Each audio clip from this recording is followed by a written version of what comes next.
Well, the question I'd want to ask you, I was talking to your wife about a little while ago. I can't figure out how you do so many things because he is, Dave's involved in the top of so many different things. I'm wondering how you do it all. And trying to figure that out from the outside is not an easy thing to do. And you do a great job everywhere, you know? I think that's a good question for everyone, right? So how, and I think a lot of people watch, and I have the same question for all of you, you know, how do you get so much done in a day? And I think for me, I'll answer first is, you know, simply I keep things very organized, and I start with that do it now philosophy. And I am a student of my calendar. I'm extremely organized in the activities that I get paid for and the activities I don't. What my secret is I usually lower the bar and do things for a smaller amount of minutes every day.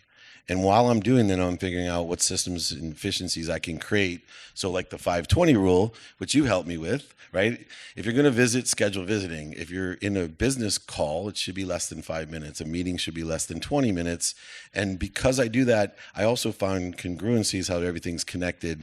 So although it appears to others as if I do so many different things, I personally think they're all connected. That, for example, I'll give you a great secret. If anyone wants to be a speaker, a book writer, a coach, what I learned was simply create a repository of all the great lessons that you learn and attach a story to it. Why? Because our minds work in the way that if I can just write down the lessons that I've learned, because I'm going to forget them, that my mind will create the story for the lesson without me memorizing it. So it can create, well, if I know lessons and stories, that makes me a great interviewer. It makes me a great interview. It makes me a great speaker. It makes me a great book writer.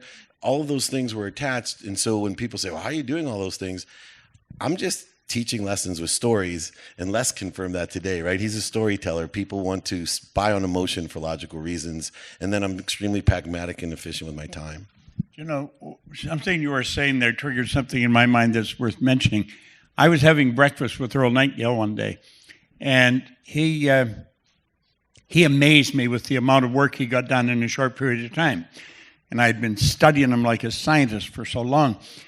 And so we were going on a speaking engagement, and he asked me if I wanted to meet him for breakfast. Jumped at the chance. And I always had a couple of questions prepared if I knew I was going to be alone with him. And I asked him, I said, Earl, how did you learn to manage time so well?